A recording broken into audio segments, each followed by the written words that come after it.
নমস্কার বন্ধুরা, আজকের নতুন একটি পর্বে আপনাদের সকলকে স্বাগত জানাই।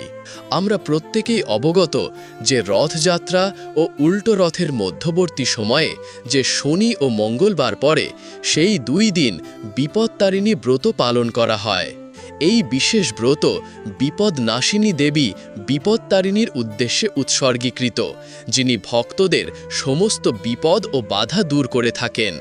সনাতন ধর্মাবলম্বীদের কাছে এটি এক অত্যন্ত গুরুত্বপূর্ণ ব্রত, যা মূলত বিপদ থেকে মুক্তি, পরিবারের সদস্যের সুরক্ষা এবং সংসারের সার্বিক মঙ্গল ও শান্তি কামনায় পালন করা হয়।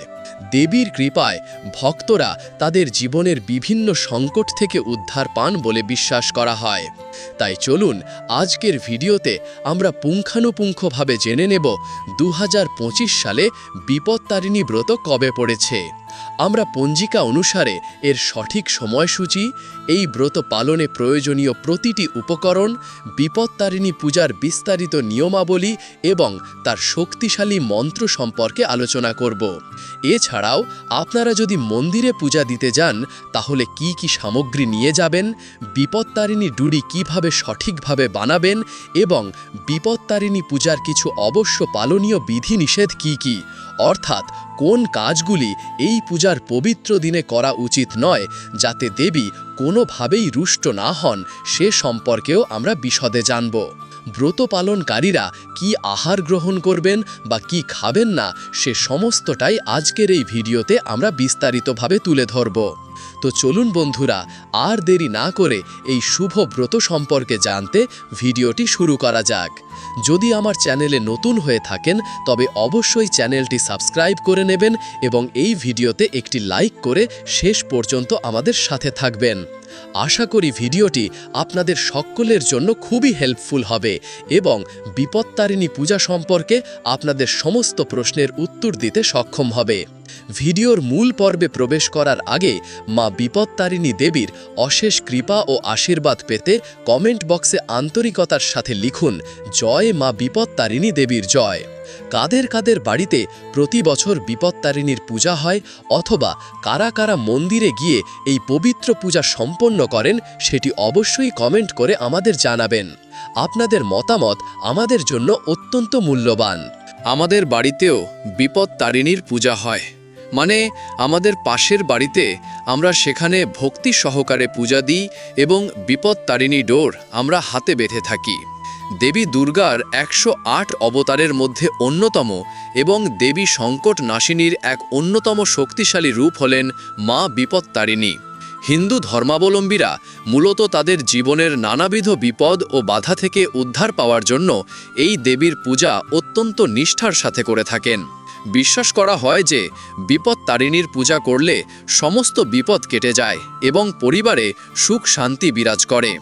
সংসারের সকল বিপদ ও অমঙ্গল দূর করতে হিন্দু মহিলারা এই ব্রত পালন করে থাকেন, যা তাদের গভীর বিশ্বাস ও ভক্তির প্রকাশ। এই পূজার একটি অত্যন্ত গুরুত্বপূর্ণ এবং বিশেষ নিয়ম হল সব কিছু 13টি করে দেবীকে উৎসর্গ করতে হয়, যা এই পূজার এক অনন্য প্রতীকী বৈশিষ্ট্য।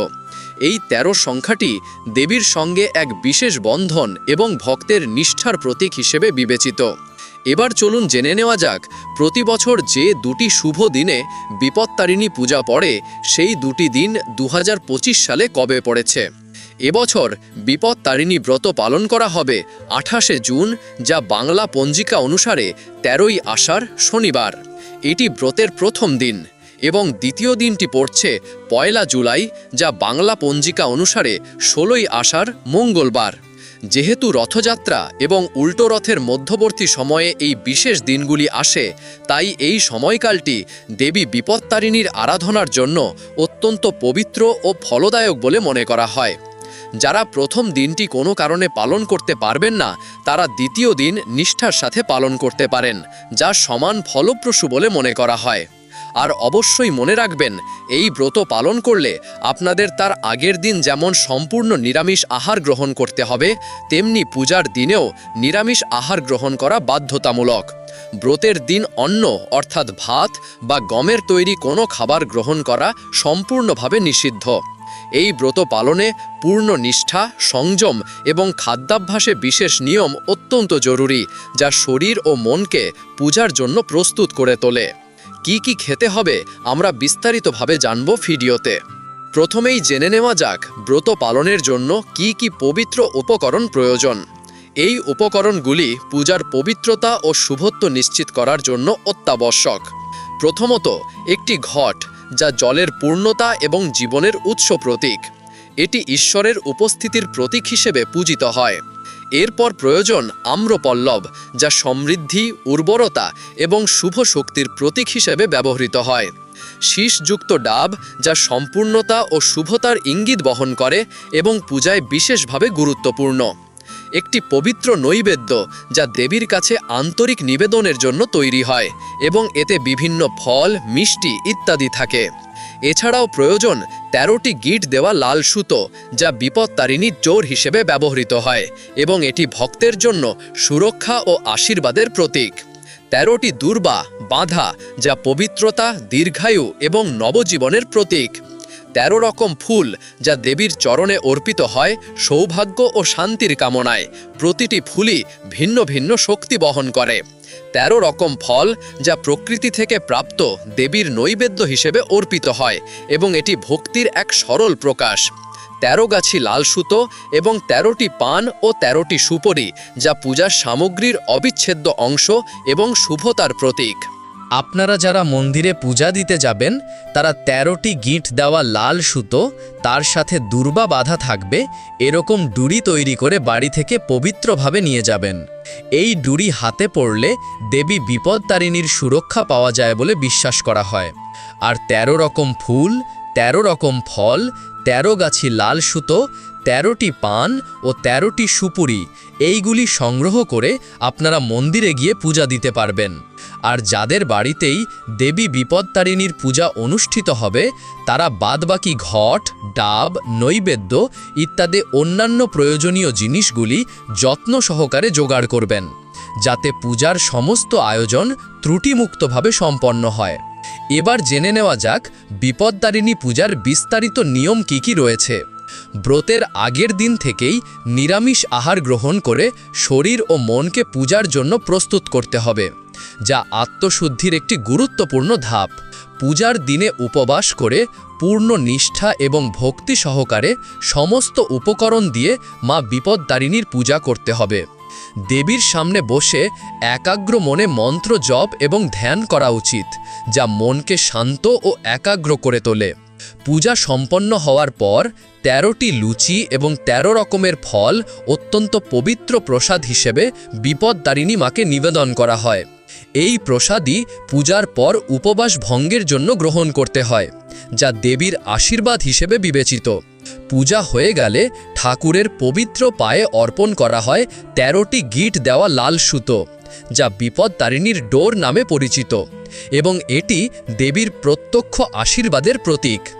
এই পবিত্র ডোরি আমরা আমাদের হাতে বেঁধে থাকি, যা সারা বছর বিপদ থেকে রক্ষা করে বলে বিশ্বাস করা হয়। এই লাল সুতো মেয়েদের বাম হাতে এবং ছেলেদের ডান হাতে পরতে হয়, যা লিঙ্গভেদে শক্তি ধারণের বিশেষ প্রতীকী অর্থ বহন করে। এটি অন্তত 3 দিন হাতে রাখার নিয়ম রয়েছে, কারণ এই সময়কালকে এই ডোরের শক্তি সক্রিয় থাকার জন্য অপরিহার্য বলে মনে করা হয়। 3 দিনের আগে আপনারা এই ডোর খুলতে পারবেন না। 3 দিন পর শনি এবং মঙ্গলবার ছাড়া আপনারা অন্য যে কোনো দিন হাত থেকে খুলে সেটি কোনো পবিত্র জলে ভাসিয়ে দেবেন, যা দেবীর প্রতি কৃতজ্ঞতা ও পবিত্রতার প্রতীক। এটি কোনোভাবেই পায়ে লাগানো যাবে না, কারণ এটি অত্যন্ত পবিত্র এবং শ্রদ্ধেয়। এবার জেনে নেওয়া যাক বিপদতারিণী পূজার কিছু কঠোর বিধিনিষেধ কি কি রয়েছে, যা মানলে পূজার পূর্ণ ফল লাভ হয়। বিপদতারিণী পূজার আগের দিন এবং পূজার দিন কোনোভাবেই আমিষ আহার গ্রহণ করবেন না। এটি ব্রতের পবিত্রতা বজায় রাখার জন্য অত্যন্ত গুরুত্বপূর্ণ এবং আত্মিক শুদ্ধতার প্রতীক। আগের দিন যেমন সম্পূর্ণ নিরামিষ আহার গ্রহণ করবেন, সেরকম পূজার শেষে ওই যে ফল প্রসাদ দিয়েছেন, ১৩ রকম লুচি দিয়েছেন, ১৩ রকম ফল দিয়েছেন, ওই সমস্ত ফল প্রসাদ হিসেবে গ্রহণ করেই উপবাস ভঙ্গ করবেন। তবে চাল বা গমের তৈরি কোনো জিনিস খাওয়া একেবারেই নিষিদ্ধ, কারণ এই ব্রতে অন্ন গ্রহণ করা হয় না, যা একটি বিশেষ সংযমের অংশ। কোনো অপরিচ্ছন্ন বা অপবিত্র স্থানে বিপদতারিণীর পূজা করবেন না, নয়তো এটি ঘরের সুখ ও শান্তি নষ্ট করতে পারে এবং পূজার ফল ব্যাহত হতে পারে। পূজার স্থান অবশ্যই পরিষ্কার পরিচ্ছন্ন, শুচি এবং শান্ত হওয়া উচিত। পূজা চলাকালীন কারো সাথে কথা বলা থেকে সম্পূর্ণভাবে বিরত থাকুন। এতে পূজার একাগ্রতা ভঙ্গ হয় এবং দেবী রুষ্ট হতে পারেন, যার ফলে জীবনে নানা ধরনের আর্থিক সমস্যা দেখা দিতে পারে। শুধু তাই নয়, ব্যবসায় ক্ষতি, পারিবারিক অশান্তি এবং বাড়িতে অপ্রত্যাশিত অসুস্থতাও আসতে পারে। বিপদতারিণী পূজার সময় কখনোই কাউকে অপমান করবেন না, কারণ এটি দেবীর প্রতি অশ্রদ্ধা প্রদর্শনের শামিল। এমনকি এই পবিত্র দিনে কোনো মহিলা সম্পর্কে কুরুচিকর মন্তব্য করা থেকেও সম্পূর্ণভাবে বিরত থাকুন, কারণ এটি অত্যন্ত নিন্দনীয় কাজ এবং এতে মা লক্ষ্মীও ক্রুদ্ধ হন, যা সংসারের ধন সম্পদের ওপর নেতিবাচক প্রভাব ফেলে এবং পরিবারে অলক্ষ্মী প্রবেশ করতে পারে। এই দিন পরিবারের নিকট সদস্য ছাড়া অন্য কোনো ব্যক্তিকে টাকা দেবেন না বা কোনো প্রকার আর্থিক লেনদেন করবেন না ও নিজেও কারো কাছে ধার করবেন না। এই দিনে আর্থিক লেনদেন থেকে বিরত থাকা শুভ বলে মনে করা হয়, কারণ এটি অশুভ শক্তিকে আকর্ষণ করতে পারে। পূজার দিন পরিবারের কোনো সদস্য মদ্যপান করা থেকে সম্পূর্ণভাবে এড়িয়ে চলুন, কারণ এটি পূজার পবিত্রতার পরিপন্থী এবং এটি দেবীর কাছে অগ্রহণীয়। বিপদতারিণী পূজার দিন কাউকে চিনি দেবেন না, এটি একটি প্রচলিত বিশ্বাস। এই ছোট ছোট নিয়মগুলি নিষ্ঠার সাথে মেনে চলা ব্রত পালনের জন্য অত্যন্ত জরুরি এবং এর মাধ্যমে দেবীর সম্পূর্ণ আশীর্বাদ লাভ হয়। বাড়িতে যারা পূজা করবেন, পূজার আগে অবশ্যই পূজার স্থানটি পরিষ্কার পরিচ্ছন্নভাবে মুছে নেবেন এবং গঙ্গাজল ছিটিয়ে পবিত্র করে নেবেন, যাতে দেবীর আগমনের জন্য একটি উপযুক্ত ও পবিত্র পরিবেশ তৈরি হয়। আর বাড়িতে যদি আপনাদের বিপদতারিণী মায়ের কোনো ছবি বা মূর্তি না থাকে, তাহলে চিন্তার কোনো কারণ নেই। আপনারা কালী মায়ের অথবা দুর্গা মায়ের পটেও আপনারা বিপদতারিণী দেবীকে স্মরণ করে ভক্তি সহকারে পূজা করতে পারেন, কারণ দেবী বিপদতারিণী মা দুর্গারই একটি অভিন্ন রূপ এবং তিনি সকল বিপদনাশিনী। এবার চলুন জেনে নেওয়া যাক বিপদতারিণী পূজার সেই সহজ, সরল এবং শক্তিশালী মন্ত্র। ওম নমো ভগবত্তায় আদ্যায়ায় দশভুজায়া সর্বমঙ্গল মঙ্গলে শিবে সর্বার্থ সাধিকে শরণ্যে ত্রম্বকে গৌরী নারায়ণী নমস্তুতে। এই মন্ত্রটি দেবীর মহিমা, তার দশভুজা রূপ এবং তার মঙ্গলময় ও পরিত্রাণকারী সত্তার প্রতি গভীর শ্রদ্ধা নিবেদন করে। এই মন্ত্রের মাধ্যমে আমরা দেবীর কাছে সর্বপ্রকার মঙ্গল, সকল বাধা থেকে মুক্তি এবং জীবনের সকল উদ্দেশ্য প্রার্থনা করি। যারা বাড়িতে পূজা করবেন, এই মন্ত্র ভক্তি সহকারে জপ করে আপনারা পূজা সম্পন্ন করতে পারেন। আর এই মন্ত্র জপ করে আপনারা মায়ের উদ্দেশ্যে পবিত্র ফুল অর্পণ করবেন। দেবীর মন্ত্র জপ করে তার আশীর্বাদ প্রার্থনা করা হয়, যা সমস্ত বিপদ থেকে ভক্তকে রক্ষা করে এবং জীবনে সুখ শান্তি বয়ে আনে। তো বন্ধুরা, আজকের ভিডিওটি এই পর্যন্তই। আশা করি বিপদতারিণী পূজা সম্পর্কে আপনারা একটি পূর্ণাঙ্গ ধারণা লাভ করতে পেরেছেন। ভিডিওটি যদি আপনাদের জন্য একটুও হেল্পফুল হয়ে থাকে, তবে বন্ধুদের মধ্যে অনেক বেশি শেয়ার করবেন, যাতে তারাও এই পবিত্র ব্রত সম্পর্কে জানতে পারেন। আর এরকম গুরুত্বপূর্ণ এবং তথ্যবহুল ভিডিওর আপডেট পেতে অবশ্যই চ্যানেলটি সাবস্ক্রাইব করে আমাদের সাথে থাকবেন। ভিডিওতে কোনো ভুল ত্রুটি হয়ে থাকলে বা আপনাদের কোনো প্রশ্ন থাকলে অনুগ্রহ করে জানাবেন। আপনাদের মতামত আমাদের সব সময় উৎসাহিত করে। এবং পরিশেষে কারা কারা এই বছর বিপদতারিণী পূজা করছেন বা বিপদতারিণী ব্রত পালন করছেন, সেটিও কমেন্টে জানাতে ভুলবেন না। আপনাদের সকলের জীবনে দেবী বিপদতারিণী শান্তি, সমৃদ্ধি এবং সকল বিপদ থেকে মুক্তি নিয়ে আসুন। ধন্যবাদ।